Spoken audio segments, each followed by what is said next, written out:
Hi ಎಲ್ರಿಗೂ ನಮಸ್ಕಾರ. Welcome back to my video. ಎಲ್ಲರೂ ಹೇಗಿದ್ದೀರಾ? ಹೋಪ್ ಎಲ್ಲರೂ ಚೆನ್ನಾಗಿದ್ದೀರಾ ಅಂತ ಅಂದ್ಕೊಂಡಿದ್ದೀನಿ. ನಾನು ಕೂಡ ತುಂಬ ಚೆನ್ನಾಗಿದ್ದೀನಿ. ಸೊ ಬನ್ನಿ ಇವತ್ತು ಬಿಸಿಬೇಳೆಬಾತ್ ಹೇಗೆ ಮಾಡೋದು ಅಂತ ನೋಡೋಣ. ಫಸ್ಟಿಗೆ ನಾನಿಲ್ಲಿ ಒಂದೆರಡು ಆಲೂಗೆಡ್ಡೆನ ಕಟ್ ಮಾಡಿ ತೊಗೊಂಡಿದ್ದೀನಿ, ಒಂದು ಗೆಡ್ಡೆಕೋಸು, ಸ್ವಲ್ಪ ಬೀನ್ಸು, ಒಂದೆರಡು ಕ್ಯಾರೆಟು, ಒಂದು 3 ಹೆಚ್ಚಿರೋ ಈರುಳ್ಳಿ ತೊಗೊಂಡಿದ್ದೀನಿ. ಆದಮೇಲೆ ಇಲ್ಲಿ ಒಗ್ಗರಣೆಗೆ ಅಂತ ನಾನು ಒಂದು 4ರಿಂದ 5 ಸ್ಪೂನ್ ಆಗುವಷ್ಟು ಕಡಲೆ ಬೀಜ, ಸ್ವಲ್ಪ ಕರ್ಬೇವಿನ ಸೊಪ್ಪನ್ನ ಸ್ವಲ್ಪ ಜಾಸ್ತಿನೇ ತೊಗೊಂಡಿದ್ದೀನಿ. ಅದಾದಮೇಲೆ ಒಂದು 5ರಿಂದ 6 ಒಣಮೆಣ್ಸಿನ್ಕಾಯಿ ತೊಗೊಂಡಿದ್ದೀನಿ. ಆ್ಯಕ್ಚುಲಿ ಅದೆಲ್ಲ ಖಾರ ಎಲ್ಲ ಮೆಣಸಿನ್ಕಾಯಿ, ಹಾಗಾಗಿ. ಆಮೇಲೆ ಗಾರ್ನಿಷಿಂಗಿಗೆ ಸ್ವಲ್ಪ ಕೊತ್ತಂಬರಿ ಸೊಪ್ಪು, ಹಾಗೆ ತುರಿದಿಟ್ಕೊಂಡಿರೋ ಅಂಥ ಕಾಯಿ ತೊಗೊಂಡಿದ್ದೀನಿ. ಆದಮೇಲೆ ನಾನಿಲ್ಲಿ 2 ಬಿಸಿಬೇಳೆಬಾತ್ ಪೌಡರ್ನ ತೊಗೊಂಡಿದ್ದೀನಿ. ನೀವು ಯಾವುದಾದ್ರೂ ಬ್ರ್ಯಾಂಡ್ದು ತೊಗೊಬೋದು. ಆಮೇಲೆ ನಾನಿಲ್ಲಿ ಬೇಳೆ ಮತ್ತು ಅಕ್ಕಿನ ಈಕ್ವಲ್ ಕ್ವಾಂಟಿಟಿಯಲ್ಲಿ ತೊಗೊಂಡಿದ್ದೀನಿ. ಸಮ ಪ್ರಮಾಣದಲ್ಲಿ ತೊಗೊಳೋದ್ರಿಂದ ಟೇಸ್ಟು ಚೆನ್ನಾಗಿ ಬರುತ್ತೆ. ಸೊ ನೀವು ನೋಡ್ಕೊಂಡು ತೊಗೊಬೇಕು. ಸೊ ನೋಡೋಣ ಬನ್ನಿ ಈಗ ಹೇಗೆ ಮಾಡೋದು ಅಂತ. ಫಸ್ಟಿಗೆ ಒಂದು ಗ್ಯಾಸ್ ಮೇಲೆ ಒಂದು ಕುಕ್ಕರ್ ಇಟ್ಕೊಳ್ಳಿ. ಕುಕ್ಕರ್ ಬಿಸಿ ಆದಮೇಲೆ ತುಪ್ಪ ಹಾಕ್ಕೊಂಡು ಒಂದು 2 ಸ್ಪೂನು, ಅದೆಲ್ಲ ಬಿಸಿ ಆದಮೇಲೆ ನಾನೊಂದು ಅರ್ಧ ಸ್ಪೂನ್ ಆಗೋಷ್ಟು ಸಾಸಿವೆ ಹಾಕ್ಕೊಂಡಿದ್ದೀನಿ. ಸಾಸಿವೆ ಎಲ್ಲ ಬಿಸಿ ಆದಮೇಲೆ ನಾನು ಕರ್ಬೇವಿನ ಸೊಪ್ಪನ್ನ ಹಾಕ್ಕೊತೀನಿ. ಆ್ಯಕ್ಚುಲಿ ಅದು ವಿಡಿಯೋ ಮಾಡೋಕ್ಕಾಗಿಲ್ಲ, ಫೋನ್ ಅಷ್ಟಲ್ಲಿ ಬಿದ್ದೋಗ್ಬಿಡ್ತು, ಕ್ಷಮೆ ಇರಲಿ. ಹಾಗಾಗಿ ಓಕೆನಾ. ಅದಾದಮೇಲೆ ನಾನು ಕಡಲೆಬೇಳೆ ಮತ್ತು ಹೆಚ್ಚಿಟ್ಕೊಂಡಿರೋ ಈರುಳ್ಳಿ ಎಲ್ಲದನ್ನು ನೀಟಾಗಿ ಎಣ್ಣೆಲಿ ಫ್ರೈ ಮಾಡ್ಕೊಂಡಿದ್ದೀನಿ. ಈಗ ನೆಕ್ಸ್ಟು ನಾನು ಇದಕ್ಕೆ ಕಟ್ ಮಾಡಿ ಇಟ್ಕೊಂಡಿದ್ನಲ್ಲ ಆ ತರಕಾರಿನ ಸೇರಿಸ್ಕೊತಾ ಇದ್ದೀನಿ. ಸೊ ಇಲ್ಲಿ ನಿಮಗೆ ಯಾವ ತರಕಾರಿ ಬೇಕಾದರೂ ನೀವು ಹಾಕೊಬೋದು. ಕ್ಯಾಪ್ಸಿಕಮ್ನ ಕೂಡ ಆ್ಯಡ್ ಮಾಡ್ಕೊಬೋದು, ಬಟ್ ನಾನಿಲ್ಲಿ ಕ್ಯಾಪ್ಸಿಕಮ್ನ ಆ್ಯಡ್ ಮಾಡ್ಕೊತಿಲ್ಲ. ನನಗೆ ಯಾವ್ಯಾವ ತರಕಾರಿ ಇಷ್ಟ ಆಗುತ್ತೆ ಅದನ್ನು ಆ್ಯಡ್ ಮಾಡ್ಕೊಂಡಿದ್ದೀನಿ. ಹಾಗೆ ನಾನಿಲ್ಲಿ ಬಟಾಣಿ ಕಾಳನ್ನ ಆ್ಯಡ್ ಮಾಡ್ಕೊತಾ ಇದ್ದೀನಿ. ಬಟಾಣಿ ಕಾಳನ್ನ ನಾವು ನೈಟೇ ನೆನೆಸಿ ಇಡಬೇಕು, ಆಗ ಚೆನ್ನಾಗಾಗುತ್ತೆ. ಇಲ್ಲ ಅಂದರೆ ಅದೆಲ್ಲ ಹಾಗೆ ಇರುತ್ತೆ, ಒಣಗಿರೋ ಥರನೇ, ತಿನ್ನೋಕೆ ಚೆನ್ನಾಗಾಗಲ್ಲ. ಸೊ ನೋಡಿಬಿಟ್ಟು ನೀವು ಪ್ಲಾನ್ ಮಾಡ್ಕೊಂಡಿನಿ ನೈಟ್ ನೆನೆಸಿಟ್ಕೊಂಡ್ರೆ ಚೆನ್ನಾಗಿರುತ್ತೆ. ಸೊ ಈಗ ಎಲ್ಲ ತರಕಾರಿಗಳು ನೀಟಾಗಿ ಎಣ್ಣೆಯಲ್ಲಿ ಫ್ರೈ ಆಗಬೇಕು, ಅಲ್ಲಿ ತನಕ ಚೆನ್ನಾಗಿ ಫ್ರೈ ಮಾಡ್ಕೊಳ್ಳಿ. ಈಗ ನೀವು ಇದರಲ್ಲಿನೇ ಉಪ್ಪನ್ನ ಆ್ಯಡ್ ಮಾಡಿಕೊಂಡ್ರೆ ಚೆನ್ನಾಗಿ ಫ್ರೈ ಆಗತ್ತೆ ತರಕಾರಿ ಎಲ್ಲ, ಮತ್ತು ಉಪ್ಪು ತರಕಾರಿಗೆ ನೀಟಾಗಿ ಇಟ್ಕೊಳ್ಳತ್ತೆ. ಇಲ್ಲಿ ನಾನು ಆಲ್ರೆಡಿ ನೀರು ಹಾಕ್ಕೊಂಡು ಮತ್ತು ಅಕ್ಕಿ ಎಲ್ಲ ಹಾಕ್ಕೊಂಡು ರೆಡಿ ಮಾಡಿ ಇಟ್ಕೊಂಡಿದ್ದೀನಿ. ಸೊ ನೋಡ್ತಾ ಇದ್ದೀರಲ್ಲ ನೀವು, ನಾನು ನೀರೆಲ್ಲ ಹಾಕಿ ಇಟ್ಕೊಂಡಿದ್ದೀನಿ. ನಿಮಗೆ ಈ ಟೈಮಲ್ಲಿ ನೀರೇನಾದರೂ ಕಡಿಮೆ ಆಯಿತು ಅಂತ ಅನಿಸಿದ್ರೆ ಮತ್ತೆ ನೀವು ಸ್ವಲ್ಪ ನೀರನ್ನ ಆ್ಯಡ್ ಮಾಡ್ಕೊಬೋದು. ನೆನಪಿರಲಿ, ಲಾಸ್ಟಲ್ಲಿ ಮತ್ತೆ ಸ್ವಲ್ಪ ಗಟ್ಟಿ ಆಗತ್ತೆ ಇದು, ಆಗ ನೀವು ಬಿಸಿನೀರನ್ನ ಆ್ಯಡ್ ಮಾಡ್ಕೊಬೇಕು. ತಣ್ಣೀರನ್ನ ಆ್ಯಡ್ ಮಾಡಿಕೊಂಡ್ರೆ ಚೆನ್ನಾಗಿರಲ್ಲ. ಹಾಗಾಗಿ ಇಲ್ಲೇ ನಿಮಗೆ ಎಷ್ಟು ಕ್ವಾಂಟಿಟಿಯಲ್ಲಿ ಬೇಕು ನೀರನ್ನ ಅಂತ ಹೇಳ್ಬಿಟ್ಟು ಇಲ್ಲೇ ಆ್ಯಡ್ ಮಾಡಿಕೊಂಡ್ರೆ ಚೆನ್ನಾಗಿರುತ್ತೆ. ಹಾಗಾದಮೇಲೆ ನಾನು ಇವಾಗ ಇಲ್ಲಿ ಉಪ್ಪು ಹಾಕ್ಕೊತಾ ಇದ್ದೀನಿ, ಎಷ್ಟು ಬೇಕು ರುಚಿಗೆ ನೋಡ್ಕೊಂಡು. ಫಸ್ಟೇ ನಾನು ಉಪ್ಪನ್ನ ಆ್ಯಡ್ ಮಾಡಿರೋದ್ರಿಂದ ಇಲ್ಲಿ ಎಷ್ಟು ಬೇಕಾಗುತ್ತೋ ಅಷ್ಟು ಮಾತ್ರನೇ ಉಪ್ಪು ಹಾಕ್ಕೊತಾ ಇದ್ದೀನಿ ನೋಡ್ಕೊಂಡು.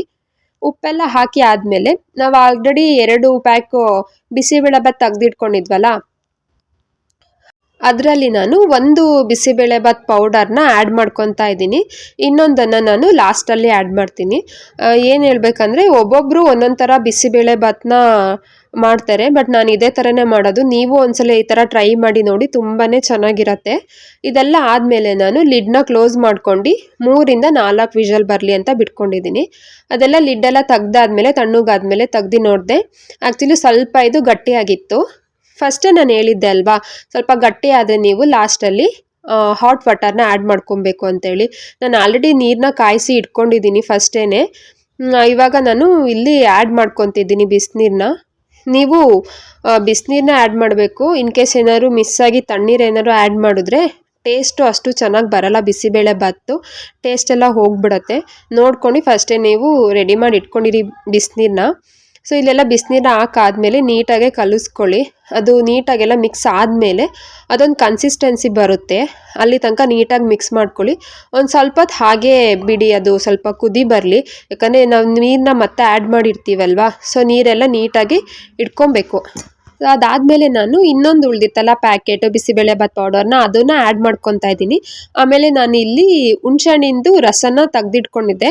ಫಸ್ಟೇ ನೀವು ಹುಣ್ಸೆಹಣ್ಣಿನ ರಸನ ಮಾಡ್ಕೊಂಡು ಇಟ್ಕೊಂಡಿರಿ, ನನಗೆ ಫಸ್ಟ್ ಇನ್ಫಾರ್ಮ್ ಮಾಡೋದು ಮರ್ತೋಯ್ತು. ಅದೆಲ್ಲ ನೀಟಾಗಿ ಹಾಕೊಂಡ್ಮೇಲೆ ನೀಟಾಗಿ ಎಲ್ಲ ಮಿಕ್ಸ್ ಮಾಡ್ಕೊಳ್ಳಿ. ಹುಣ್ಸೆಹಣ್ಣಿನ ರಸ ಮತ್ತು ಬಿಸಿಬೇಳೆಬಾತ್ ಪೌಡರು ನೀಟಾಗಿ ಮಿಕ್ಸ್ ಆಗಬೇಕು ರೈಸ್ ಜೊತೆಗೆ. ಯಾಕಂದರೆ ನಾವು ಲಾಸ್ಟಿಗೆ ಒಂದು ಬಿಸಿಬೇಳೆಬಾತ್ ಪೌಡರ್ ಹಾಕಿದ್ವಲ್ಲ, ಅದೆಲ್ಲ ನೀಟಾಗಿ ಮಿಕ್ಸ್ ಆಗಬೇಕು. ಇಲ್ಲಾಂದರೆ ಅದು ಪೌಡರ್ದು ಗಂಟೆಲ್ಲ ಹಾಗೆ ಉಳ್ಕೊಂಡ್ಬಿಡತ್ತೆ. ಸೊ ನೋಡ್ಕೊಂಡು ನೀವು ಮಿಕ್ಸ್ ಮಾಡ್ಕೊಳ್ಳಿ. ಇದೆಲ್ಲ ನೀಟಾಗಿ ಮಿಕ್ಸ್ ಆಗಿದೆ, ನೀವು ನೋಡ್ತಾ ಇದ್ದೀರಲ್ವಾ, ಈ ತರ ಕನ್ಸಿಸ್ಟೆನ್ಸಿಗೆ ಬರಬೇಕು. ಅದಾದ್ಮೇಲೆ ಲಾಸ್ಟ್ ಅಲ್ಲಿ ನೀವು ಕೊತ್ತಂಬರಿ ಸೊಪ್ಪನ್ನ ಆಡ್ ಮಾಡ್ಕೊಳ್ಳಿ.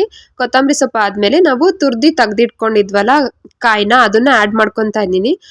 ಆಕ್ಚುಲಿ ಇದು ಕಾಯಿನ ಆಡ್ ಮಾಡೋದ್ರಿಂದ ಟೇಸ್ಟ್ ಇನ್ನು ತುಂಬಾನೇ ಚೆನ್ನಾಗಾಗುತ್ತೆ. ಕಾಯಿ ಮತ್ತೆ ಕೊತ್ತಂಬರಿ ಸೊಪ್ಪನ್ನ ಆಡ್ ಮಾಡಾದ್ಮೇಲೆ ನೀಟಾಗಿ ಸ್ವಲ್ಪ ಮಿಕ್ಸ್ ಮಾಡ್ಕೊಳ್ಳಿ. ಯಾಕಂದ್ರೆ ಅದು ಎಲ್ಲ ನೀಟಾಗಿ ಮಿಕ್ಸ್ ಆಗಬೇಕು ರೈಸ್ ಜೊತೆಗೆ, ಕೊತ್ತಂಬರಿ ಸೊಪ್ಪು ಮತ್ತೆ ಕಾಯಿ ಅದ್ರದ್ದು ಟೇಸ್ಟ್ ಗೊತ್ತಾಗ್ಬೇಕಲ್ವಾ. ಸೊ ಅದಕ್ಕೋಸ್ಕರ ನೀಟಾಗಿ ಮಿಕ್ಸ್ ಮಾಡ್ಕೊಂಡ್ರೇನೆ ಅದ್ರ ಟೇಸ್ಟು ಚೆನ್ನಾಗಿ ಬರೋದು. ಸೊ ಇದೇ ಥರ ನೀವು ಒಂದ್ಸಲ ಬಿಸಿಬೇಳೆ ಬಾತ್ನ ಟ್ರೈ ಮಾಡಿ. ಈ ಥರ ಬಿಸಿಬೇಳೆ ಬಾತ್ ಮಾಡಿಕೊಟ್ರೆ ಮನೇಲಿ ಮತ್ತೆ ಮತ್ತೆ ಕೇಳ್ತಾ ಇರ್ತಾರೆ, ಚೆನ್ನಾಗಿರತ್ತೆ ಟೇಸ್ಟು, ಮಕ್ಳಿಗೂ ಕೂಡ ಇಷ್ಟ ಆಗುತ್ತೆ. ಒಬ್ಬೊಬ್ರು ಬಿಸಿಬೇಳೆ ಬಾತ್ ಎಲ್ಲ ತಿನ್ನಲ್ಲ. ಈ ಥರ ಒಂದ್ಸಲ ಟ್ರೈ ಮಾಡಿ ನೋಡಿ ಹೇಗಿತ್ತು ಅಂತ ಕಮೆಂಟ್ ಬಾಕ್ಸಲ್ಲಿ ಕಮೆಂಟ್ ಮಾಡಿ, ಓಕೆನಾ. ಸೊ ಈಗ ಇದೆಲ್ಲ ನೀಟಾಗಿ ಮಿಕ್ಸ್ ಆಗಿದೆ. ಒಂದು ಸ್ವಲ್ಪ ಹೊತ್ತು ನಾನು ಹಾಗೆ ಬಿಡ್ತೀನಿ ಇದನ್ನು, ಒಂದು 5 ಮಿನಿಟ್ಸು ಹಾಗೆ ಸ್ವಲ್ಪ ಅಳ್ಕೊಳ್ಳಿ ಅಂತ. ಸೊ ಈಗ ನಾನು ಟೇಸ್ಟ್ ನೋಡ್ಕೊತಾ ಇದ್ದೀನಿ ಹೇಗೆ ಬಂದಿದೆ ಅಂತ.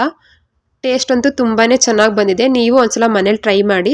ಈಗ ಬ್ರೇಕ್ಫಾಸ್ಟ್ ಎಲ್ಲ ರೆಡಿ ಆದಮೇಲೆ ನಮ್ಮ ಹಸ್ಬೆಂಡ್ ಅವರಿಗೆ ಲಂಚ್ ಬಾಕ್ಸ್ಗೆ ಕೂಡ ಇದನ್ನೇ ಹಾಕ್ಕೊಡ್ತಾ ಇದ್ದೆ. ಸೊ ಲಂಚ್ ಬಾಕ್ಸನ್ನು ನಾನು ರೆಡಿ ಮಾಡ್ಕೊತಾ ಇದ್ದೀನಿ. ಅವರಿಗೆ ಬಿಸಿಬೇಳೆ ಬಾತ್ ಹಾಕಿ ಇನ್ನೊಂದು ಬಾಕ್ಸಲ್ಲಿ ನಾನು ಕ್ಯಾರೆಟ್ ಎಲ್ಲ ಇತ್ತಲ್ವ, ಸೊ ಅದನ್ನೆಲ್ಲ ಕಟ್ ಮಾಡಿ ಇಟ್ಟಿದ್ದೆ. ಆ್ಯಕ್ಚುಲಿ ಇಲ್ಲಿ ಬೂಂದಿ ಖಾರ ಸಿಕ್ಕಿರಲಿಲ್ಲ, ಅದಕ್ಕೋಸ್ಕರ ಇನ್ನೊಂದು ಬೇರೆದಿತ್ತು ಸ್ನ್ಯಾಕ್ಸು, ಅದನ್ನೇ ಬಾಕ್ಸಿಗೆ ಹಾಕಿದ್ದೀನಿ ಇವತ್ತು.